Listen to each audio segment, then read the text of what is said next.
Hello, and welcome to the next episode of Getting to Know the Fandom. Today with me, we have Bones Collie. Introduce yourself. Hey, he already did. I'm Bones Collie. I create on TikTok, but I've been in the fandom for well over like 2 decades, so this is a very new thing. Used to be an artist, dancer. I participate in a lot of events in the fandom. Also helped start some events here in my hometown. So yeah, that's me. Hi. Oh, that's nice. That's really nice. So you used to be an artist. I didn't know that. Yes. I didn't know that. I used to draw when I first got involved in the fandom. Yeah. You can still find my stuff online too. Don't look for it. I'm gonna look for it. I'm gonna put it up on the screen Please here. Don't. Just for everybody to see. Please don't. Well, it's nice to have you. Thank you so much for coming on the show and being part of it. So we have some questions for you today. Sure. Are you ready to answer them? Are you sure you're ready? I'm not going to be any more ready. All right. Okay. So the first one we have here is: Are you a? No, I'm kidding. I'm kidding. What actually got you into the fandom? That is our first question. Ooh. This is going to be the most like milquetoast answer. But what got me into the fandom was I was really big into cartoons. Ooh. And you kind of do like the natural like progression from Hanna-Barbera cartoons into like Looney Tunes into just whatever it was, and those cartoons were very focused on animal characters. Oh, right? yeah. I really liked Pink Panther. He was one of my favorites, and Muttley from Dudley Do-Right. Favorite characters. Oh my god, you're making me flashback now. Oh, I'm surprised you know those characters. Pink Panther, yes, but Muttley, if you know Muttley, you earn so many points. Hanna-Barbera was a thing back when I was growing up. So, granted, it was like early, but then they had the Hanna-Barbera channel itself. So it was just all the Hanna-Barbera stuff. Yeah, it was back in like that's crazy. like kind of like middle to late 90s. It was It was a thing. I know. It was like right next to where I lived, at least. I missed this. Yeah, right where I lived, it was right next to the Cartoon Network channel, who then acquired Hanna-Barbera. Yeah. Yeah, because Cartoon Network like stomped everything. They were bullies. Yeah. They really did. They were such a and they're bully. like, no more Hanna-Barbera. Now we need cool stuff like Ben 10 and all this other kind of stuff. Look, Ben 10 was dope. I love Ben 10. Ben 10 was. Ben 10 was dope. The Teen Titans one was actually really good as well. The show that they came out with. I'm sad that didn't get another season. Titans Go. We don't talk about that. No, we don't. Yeah, because we don't talk about Teen. We don't talk about Go. No, we don't. No. Don't even mention it in my presence ever again. Okay, I didn't mean to offend. I'm sorry. No, I'm kidding. But that's cool. Okay, so it was like a progression to actually get within the fandom and stuff. So what was your first experience with the fandom, actually? It's actually the artistry. So you'll like the story. So in growing up and watching the cartoons, I used to try to doodle them. And I used to draw like Wile E. Coyote a lot from Looney Tunes. And even got to the point where like I would do doodles in exchange for stuff at my middle school I was going to. People knew I drew. So I would draw them sketches of Looney Tunes characters in exchange for like quarters so I could buy brownies. So you had a whole business of it. That's funny. I did. That's I had cool. A small business. I had so many brownies. Oh my god! But from that, that's just more and more. I just drew more, and then I started getting involved in the internet, where I started coming across other people that would draw like animals and therians. And actually, the one segue into furry was an artist at the time that was called Golden Wolf. Oh, And Golden Wolf drew like therian art, like werewolves, really gorgeous stuff. And when you found Golden Wolf, you found artists like Dark Natasha, and all these OGs. But the funny thing with me is I mentioned that I started with cartoons.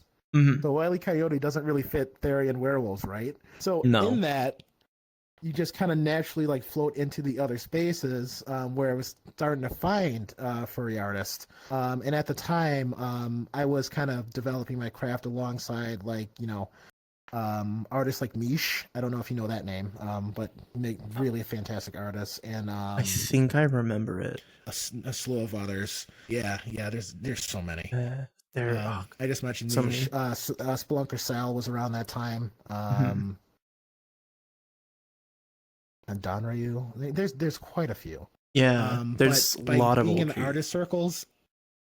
Yeah, there's a lot of OGs. I got pulled into the furry fandom through those mediums because then I started meeting people, and then I started going and attending fur meets, and from there it just grows. Yeah, my God, you said golden Whip, and I was like, oh, I instantly got taken back to like when I like kind of started to actually discover the fandom as well. So I saw some of their artwork as well. Yeah. Oh my God, that was my cross point. Golden Wolf's art was gorgeous. It still is. Yeah, it really is. Oh my God. Yeah, that's crazy. Yeah. Wow. So you went from doing art and stuff and then finding it on the actual like internet. So that was like your first like experience with it. What was like your first you said you went to permits. What was your first permit like? Yeah. This doesn't count as a dox. I'm not doxing myself. But I'm from Western New York, and the first real fur meet that I went to, we had some local things where I live, but my first official fur meet was in Rochester, and that's where I just met a ton of furries. Some of them had fursuits, some of them had a lot of gamer nerds. I was really big into rhythm games, so I made a lot of bonds that way. To where I started like going, and DDR was huge. So DDR player. I used to play like all the hard stuff because it was good. I never could wrap my hand around DDR. I tried so hard, but then I just like ended up tripping and falling all the time. Oh, it's so good. It's so good. I wish I could go back to that time. It was like that's when I had cardio. I would work out and I would be slim and beautiful. Oh. What do you mean, Bones? You're still beautiful. You're so sweet. Okay. I try. But yeah, it was that. It was just a guy had at his house. Just a normal party, but it was just for furries. And that's where I met a lot of my initial friends, that a few of which I'm still really close to today. Oh wow, that's nice. So that actually leads me somewhat into another segment. What was your your persona like back then? Oh yeah, we're digging up the dirt. Okay.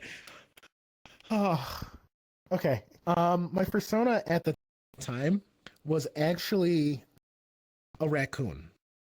Oh, interesting. Yeah. There's a lot of problems that arose from that later down the road, but it's not like scandal problems. It has to do with well, I'll give you some backstory. When I made, and his name was Jirashi. When I made that character, I really love raccoons. I love their color scheme. I like the mask thing. I just thought it was so cool. And when I made Jirashi, I was really big into. I was a weeb. So he had like this orange hair, this really long orange hair, because all anime characters have long hair that blows in the wind. So it blows in the wind, right? Yeah. Of course. Yeah. Now, I'm going to gloss over this. So, in making Jirashi, what happened is I'm a person of color. Yeah. Okay. So, there is some connotations to raccoons and African Americans. Yeah. I kind of was thinking the same thing in like the problem area with that. Yeah. Yeah. And there was a couple. I was unaware of it at the time, but my mom caught wind of it, and she was like, "Don't you ever let anyone call you that again, because people are shortening it." And I was unaware. Oh. So Oh, it was well pretty bad. then they were bad then. That's not cool at It was all. pretty bad. Yeah. It was pretty bad. So to just avoid everything, I had to modify the character, and then Yeah. that's where Bones came into play because I started shifting into the border collie character, which is Hmm. my main persona now. Ah, okay. So drama kind of pushed you away from the raccoon style of personas and Yeah, actually yeah. moved you. That's interesting. All right. Uh so when you first thought of, so what's the inspiration behind the character that you're in now? Because I know this one is different, right? From Bones Collie. This one is this one is way different. So this one, which I just recently named Spades, but still call him Bones. Um, this one, to give you a quick, concise story, this one was Mhm. actually a texture that I bought from an artist that Oh does wow. texture work for models. Yeah. Okay. She just threw it out there and was like, "Hey, look, I'm selling this." I looked and said, "I'm buying it." I bought it and fell in love with it. And also fell in love with the model. And I know Rexies are kind of like Hmm. a controversial point too. They yeah. But It's a controversial model, but like it's such a good model because you actually can have. There's so many I things you can love it. do with it, which makes it I really love it. bad because it has that controversial status on it. So it kind of sucks Right. to have that, but such good models. I hate to admit it Right. myself, but like Dust wouldn't. I don't think Dust would look better in any other model than kind of like a Rex, in because Mhm. like he's a Fennec and but yeah, And oh that's the same thing god, with this guy. Is yeah. I became attached to him, and for a few reasons. So obviously, you, I started doing TikTok, Mm. and I started with the Winter Paw model. But when I got Spades and started adjusting to how this model moves and performs, and it's so responsive and it's so expressive to me. Hmm. At least when the way I use it, that I started living more in Spades than Bones, and I started using Spades more in the content I was creating. Yeah. And now, and this is funny because this is very recent, I'm letting him develop into his own character. So now Spades is becoming officially one of my OCs. Oh wow, that's cool. That's great. Okay, so you you got the actual like characters developed, right, and everything, and you're moving into this era. What was your first experience like with like the VRC scene? Since you do content Ooh. in mainly VRC. Well, I actually didn't get involved in VR until October of 2022. Okay, So I don't even have a year here. you're very What? recent, very new. Oh, Yeah. I'm a Babs. I'm a little Babs. I didn't know that. I did not know that. Yeah. I'm still fairly new to the platform. Oh, Um. So in that, how I got involved in VRC was fluke, as most things happen to me. Because my coworker, if he ever finds this, I swear. But my coworker was like talked up VR because of Beat Saber. He's like, you can get Beat Saber and you can do all this cool stuff and yada yada yada. Well, yeah. he bought a Quest 2 and he had like a Rift S or something. Hmm. And he was like, "Do you want it? Because I need to clear out stuff because I have a child now and I need space." So he just handed me the VR station. I used it, and once another friend of mine, which is actually one of the directors of Ferality, Ah. goes by Zach Gregory. Mhm.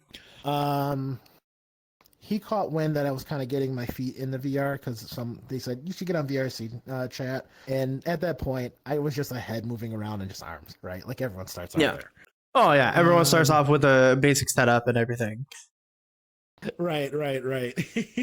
But I started talking to him a bit more, and then he was part of my free fall into having an index. He gave me body trackers. I fell in love more so. I bought Tundras. This all happened within a few weeks. That's how crazy it Oh was. my god. Dude, I fell so hard. And it started with just being able to be Bones, like the border collie. Once I set up the model and learned how to texture it and got to stand in a mirror, which is funny because I had this experience before in a fursuit. The first time I put on a fursuit and looked in the mirror, you just disconnect from yourself. Yeah. That happened when I got in the VR and got to see Bones in VR, and he was moving the way that I was moving. So it was a mental thing at that point, and I was hooked in that exact moment. So like that VR to me is furry 3.0. Oh yeah. In my opinion. Yeah, I mean, same, honestly. Like getting to be able to see like your character move, like how you move, and actually being able to express yourself through that, through like VR or just being within like a fursuit itself, is such a surreal kind of thing. Because you make the character and you're like, this is a representation of me, and then once you get to see that come to kind of fruition, it's amazing. Yes. And it's like, oh my god, wow. And that actually kind of leads me into another question of, so now I lost it. Damn it. You got this, I believe. I know, and I gotta be professional interviewer. You gotta be. You got this. You got okay. This. Breathe. So compose. I know. So, what are your fondest memories about the furry fandom so far? That you've been in it. Actually, how long have you actually been in it? I don't think we actually discussed that. It's loosely, because I brought up my introductions, but it's probably better to give some like timeline. I'm gonna mark my official start in the furry fandom because I knew it existed, and I had friends in high school that were furries, but I didn't know much about it, so I don't really consider that me being a part of it at that point. I marked my official start in furry in 2002-5, that range. Okay. So early 2000s. Okay. That's when I started actively getting more involved in furry. So take that to where I am now. I'm over 2 decades in this community, just over.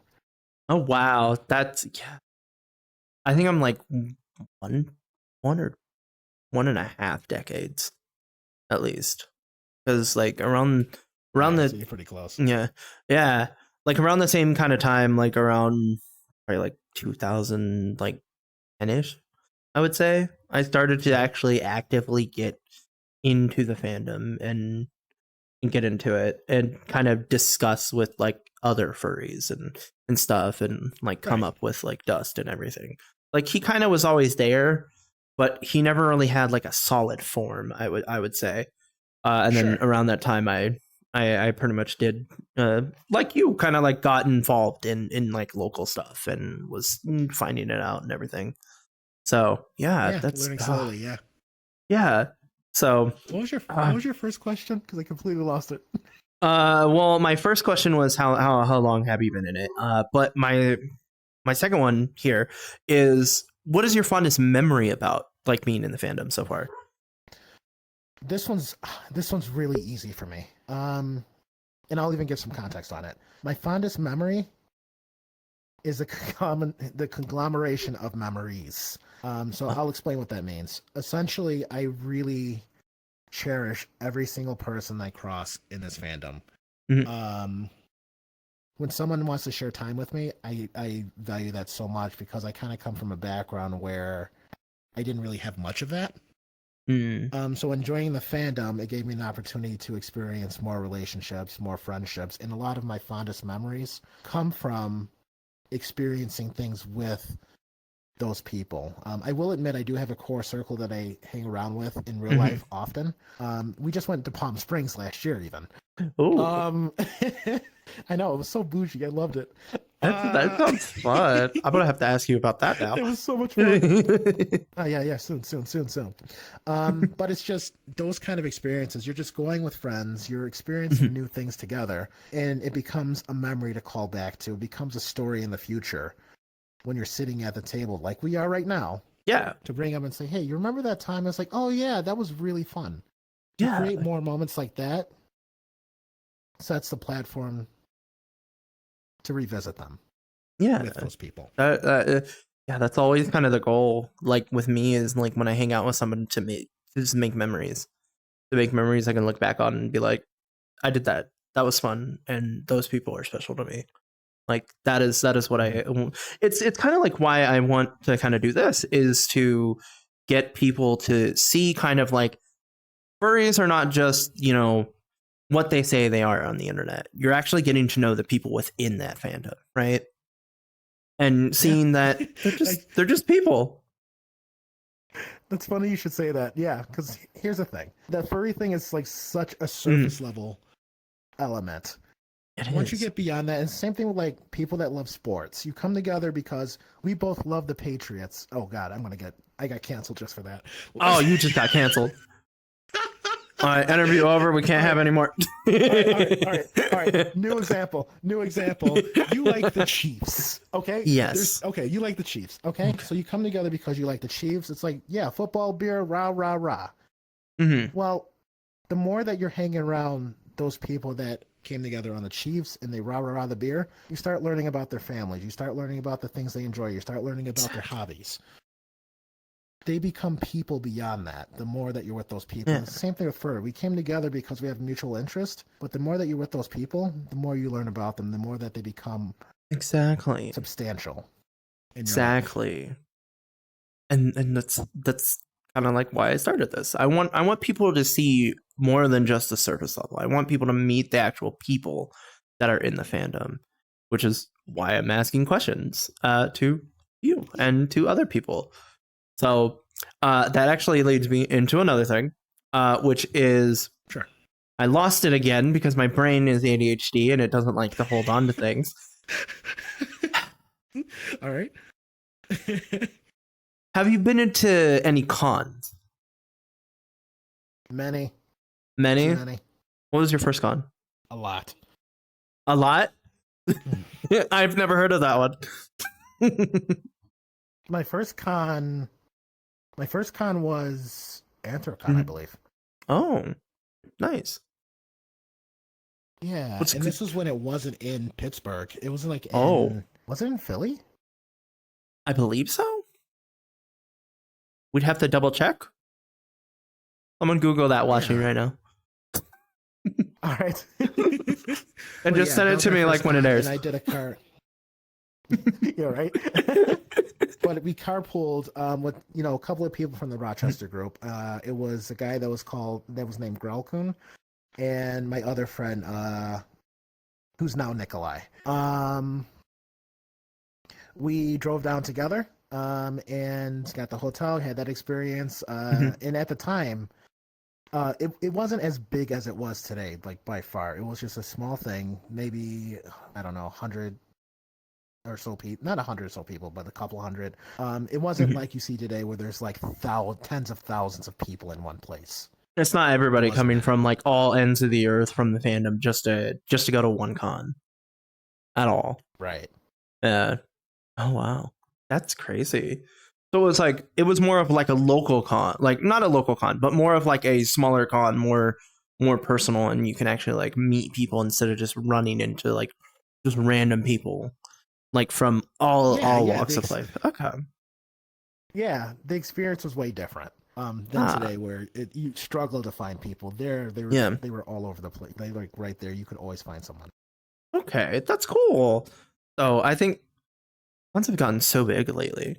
So it's nice Yeah, to like hear that like back in the day it was more like not personal, but like more like you can actually like meet people and you don't have to like struggle to find them in the crowd and everything. That's yeah. It cool. was still a Yeah. taboo thing. Not a lot of people knew about furry. Yeah. And it wasn't. It didn't have any intention because it was just this small niche on the internet of people getting together on a mutual interest. and then meeting somewhere. It was really tiny. Right? That's crazy. So come on, brain, you can do this. Like, I know you're there. You were thinking about these questions earlier. Stop. Like, Yeah, you should have got a notepad, wrote them down, sticky yeah, notes. that's the thing is I did, but they're on my phone and my phone died. So So you're winging it?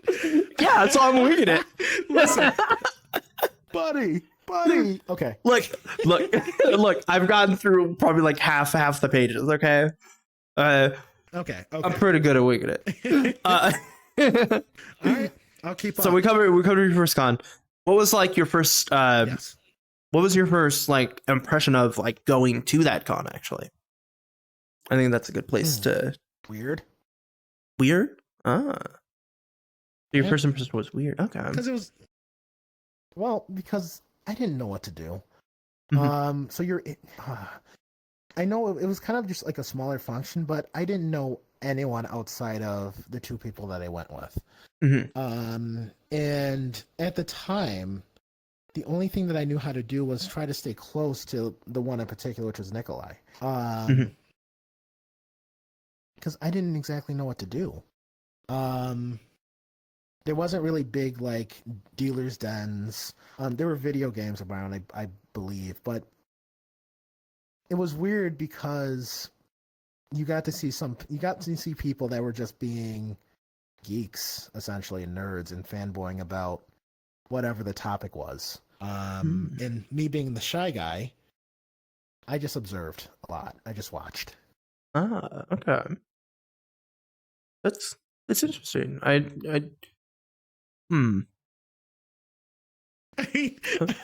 I could no judgment. No judgment.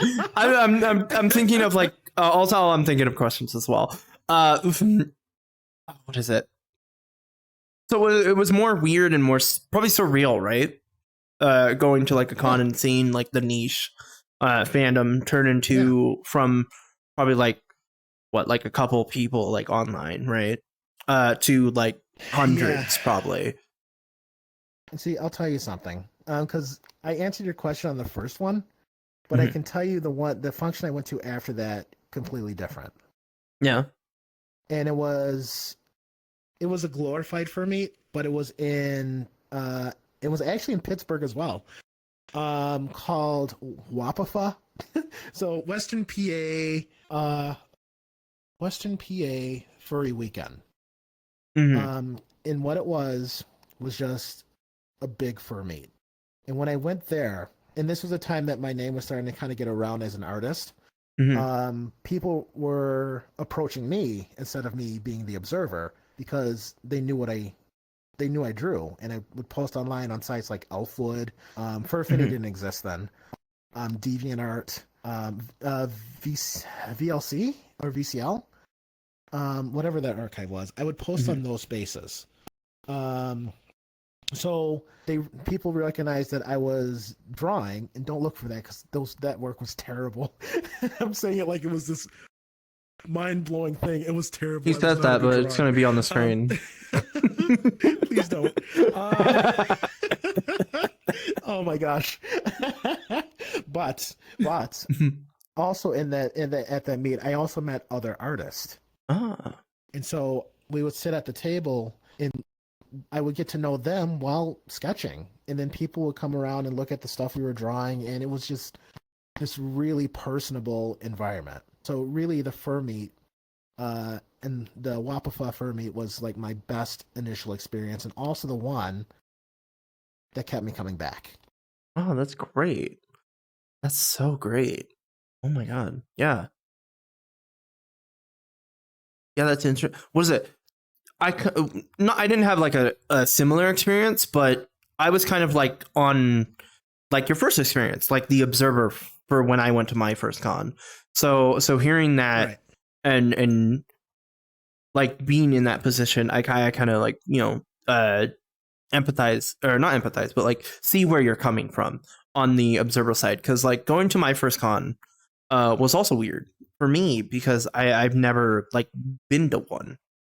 And it was very interesting to like see like so many furries in like one place and actually like just kind of just being furries and going around and just, you know, being in their fursuits and having tails and ears and all this other kind of stuff. And it was very interesting. And like you said, a little like kind of weird and also surreal to see it, which Right. which is crazy to think, because like it went from like small groups on the internet to just big conventions nowadays with like over like what 10,000 people. What is it? FWA. FWA I think had like, when I went, had I believe 10,000 guests attending around there. I believe. Would not doubt it. And like there's expected to be more next year, which is so crazy. And to hear that it went from like just a couple hundred to now having it into like the thousands is crazy to think about.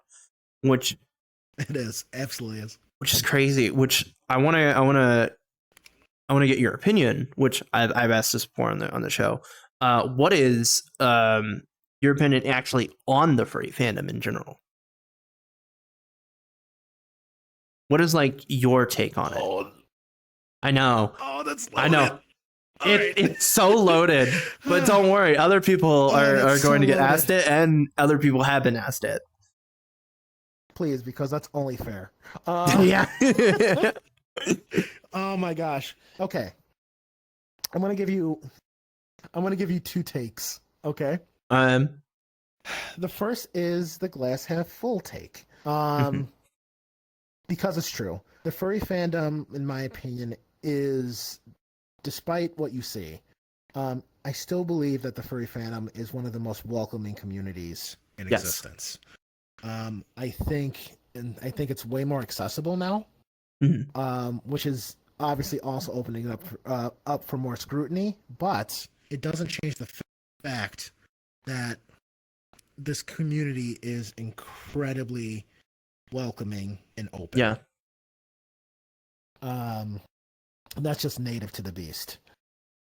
The other side of the hill, though, is, I think that's very careful what you say. I think, look, I'm standing by what I'm saying here. I'm just saying. But I also think that accessibility does open it up for those criticisms, because it's just at the time, and it's almost just, okay, I'm going to also link it back to gay culture, for example, right? Yeah. We're in a time period where you couldn't be open and talk about those things because they were very taboo. And that's not saying furry is taboo, but it's also like a space where it's unknown and kind of weird, and in the mainstream it's like, what are you guys doing? Why are you wearing carpets? Right? It's like, it's foreign, right? But we're kind of at a stage now that it's been just looked at so long that it's almost boring. Yeah. So the shock value of furry is gone. And thus, you have more people coming into it, and they're coming into it just as if it's another aspect of living, which it is. Yeah. But it doesn't have the weight that it did when, when it was more in the shadows, right? When it was more kind of considered taboo. Yeah. Right. So that's the other side of it. It's just, it's great that it's accessible, but now it's accessible. Yeah. Now it's more like, which is also crazy to think about, like just the way that it has grown. Just being a furry has grown, right? From like a small niche on the internet to even just like kind of like, because I think the first kind of like was way back in the day, right? Because like there had to be more furries than just when we came up with like furries. So like back in the day, when pictures were black and white and there was no color on the TV and dinosaurs roamed the earth, probably some people don't know. Jeez. But to think that it came from that, and probably like being like very taboo to the way it is now of like it's very open and people are coming into it and things are being made from the furry community, not just like the show, but like uh music, art, TV shows even are out there now of like things. Well, Disney even put their hand in the pocket, although they kind of had their hand in the pocket. They just put it more within like Zootopia.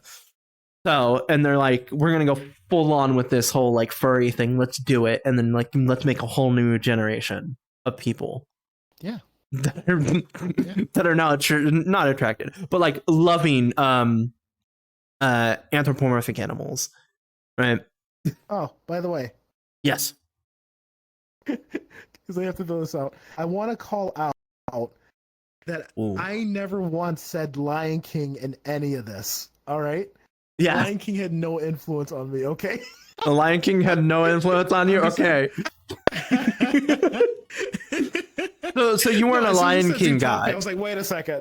I was not a Lion King guy. Yes, I felt for Simba when his father got yeeted off a cliff, but no, that wasn't a defining moment in any of my furry existence. That didn't do it for you. That didn't solidify being a furry. That didn't do it for me. It didn't. I think it does it for most. It doesn't do it for most people.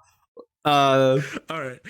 So I think what really solidifies a lot of it is probably like movies like Zootopia, Bad Guys, and what is it? The old school Robin Hood.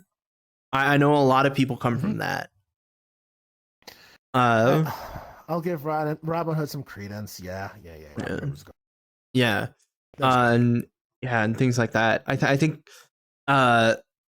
what solidified my becoming a furry was actually Digimon, which I think I've told you this in the past. Yes. Yeah. Well, mine was Digimon. Mine was Digimon, and it was as soon as I saw Where-Go-Rumon on the screen, and I was like, "Yep, this has unlocked something inside me." I can't even play innocent, but okay, I'm going to ask you a question. All right. Who do you think mine was? Who was my awakening from Digimon? Ooh. I'll give you two. It's Leomon, isn't it? Nope. No? Oh. Got one more. Ooh. I'm trying to think of other like friends know too.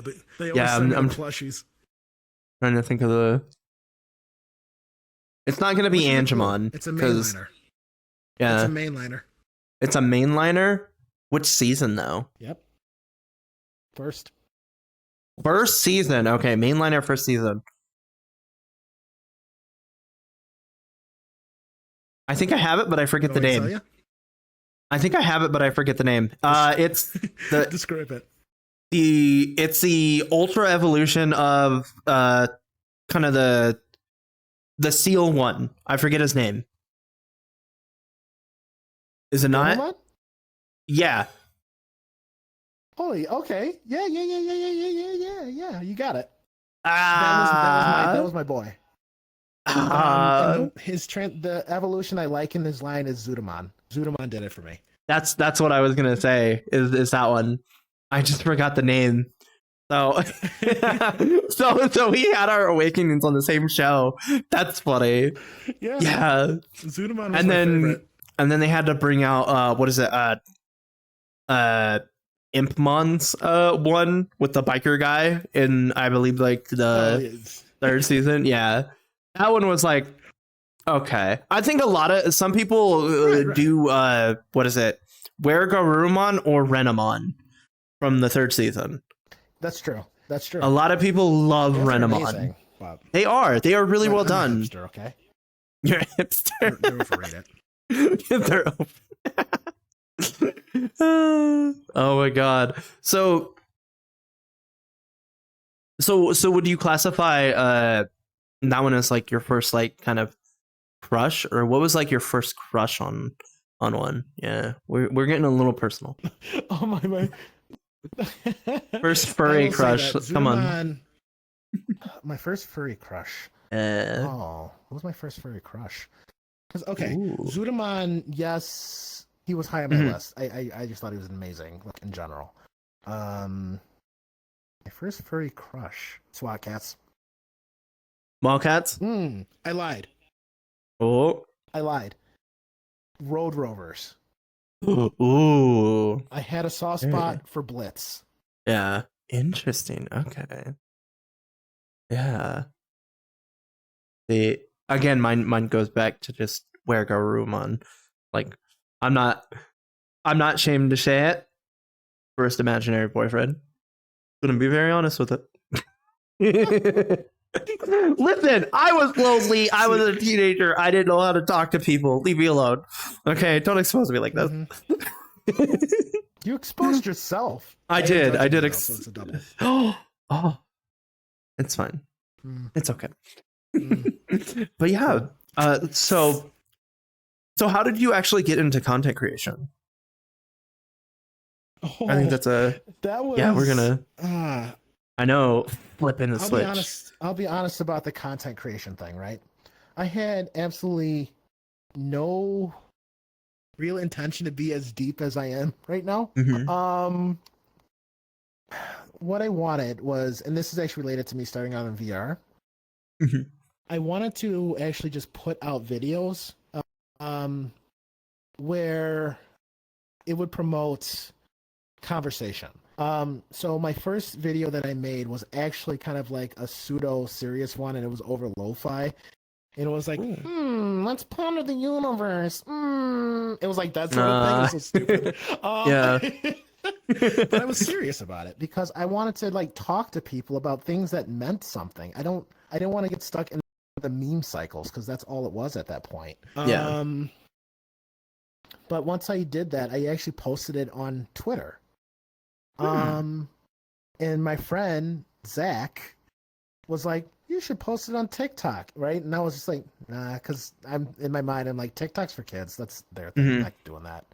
Yeah. And he was like, "No, no, no, just try it." I'm like, "Fine." And then I posted a video on there, and it got a couple hundred, likes and stuff. I was like, "Oh, that's cool. That's dope." And then I made another one. Then I made another one, and I just started making them just for the fun of it, you know. Yeah.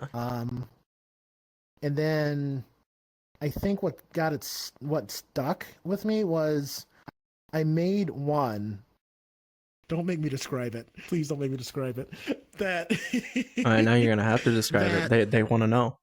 Oh. That I put up, and it was actually my first video that went viral. Oh, okay. And I was like, that's cool. And then I put up another one, like a couple more, and then the third or fourth one that also went viral. Mm-hmm.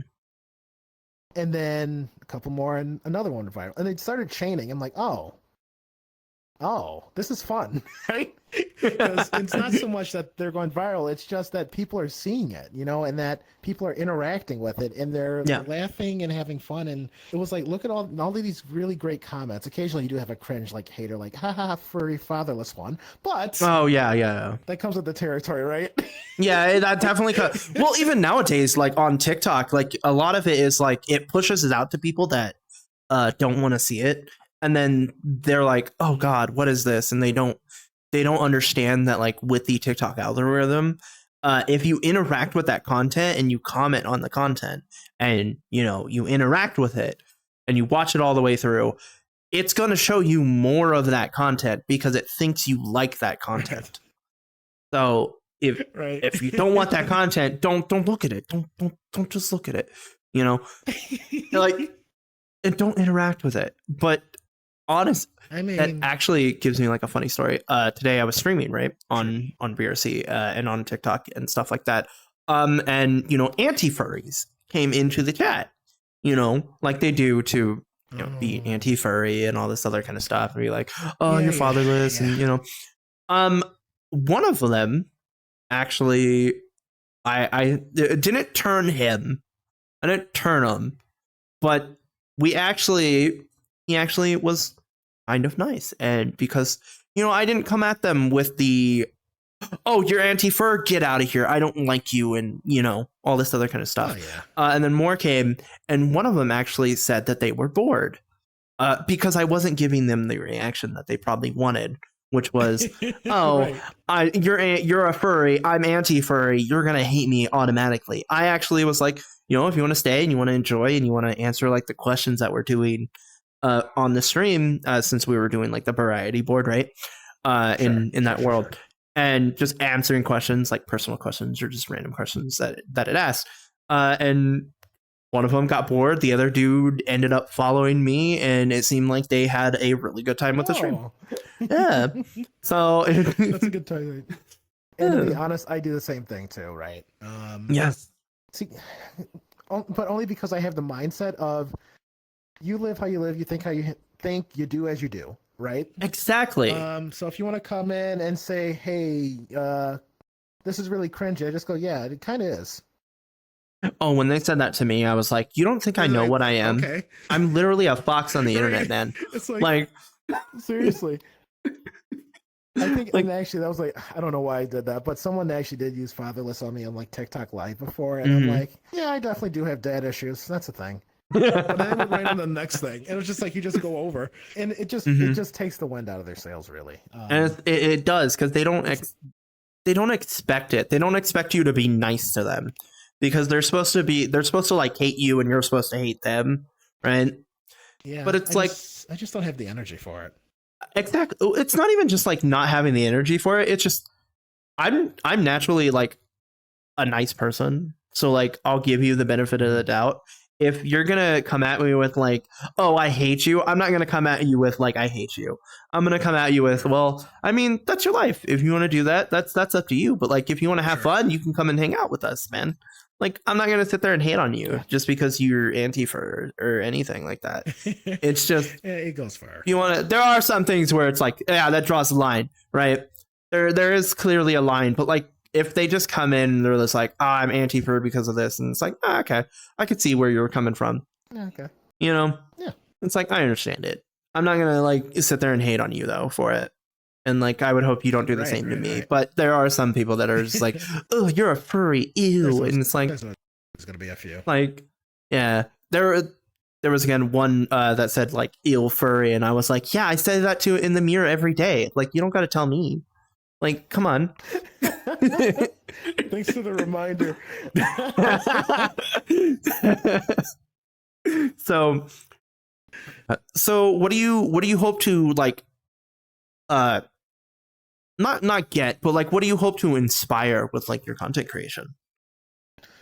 Inspire? Yeah, I know. To be completely We're gonna get honest, a little.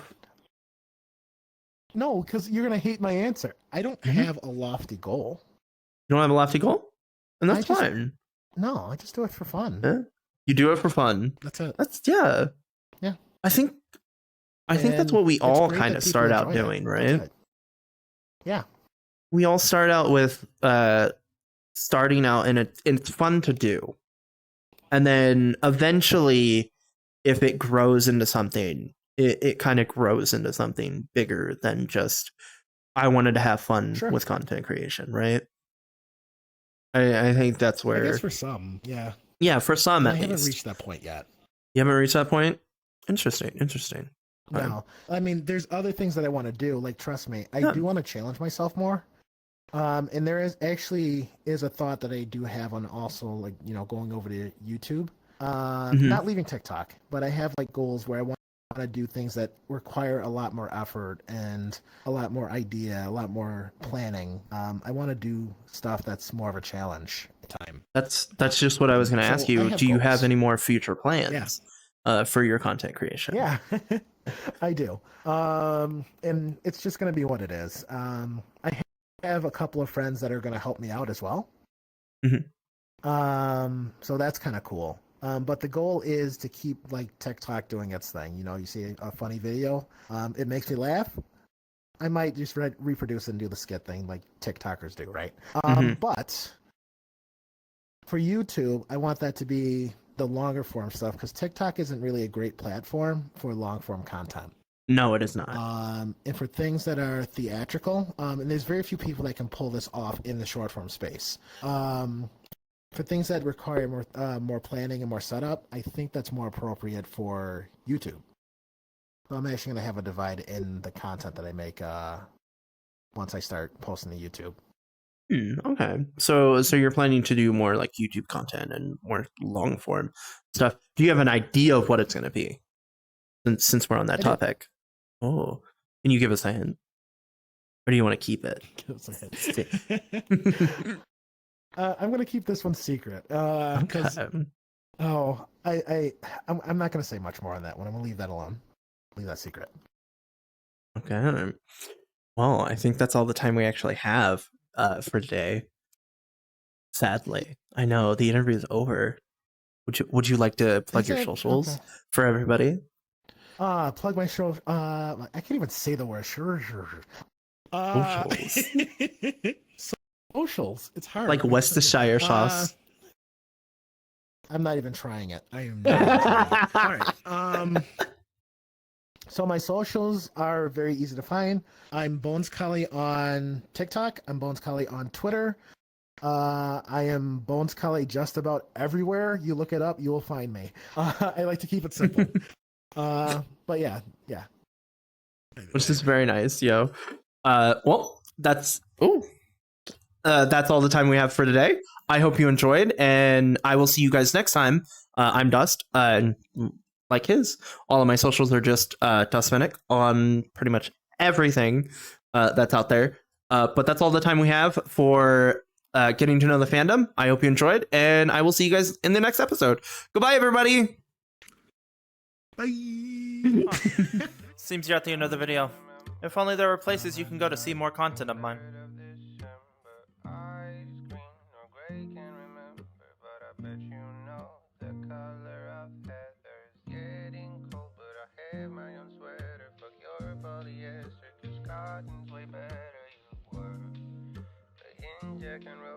Right.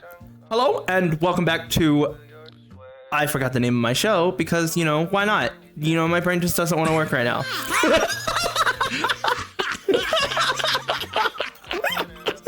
Wow, we're off to a winning start. That's going in the bloopers. I think that's going to be the promo material right there.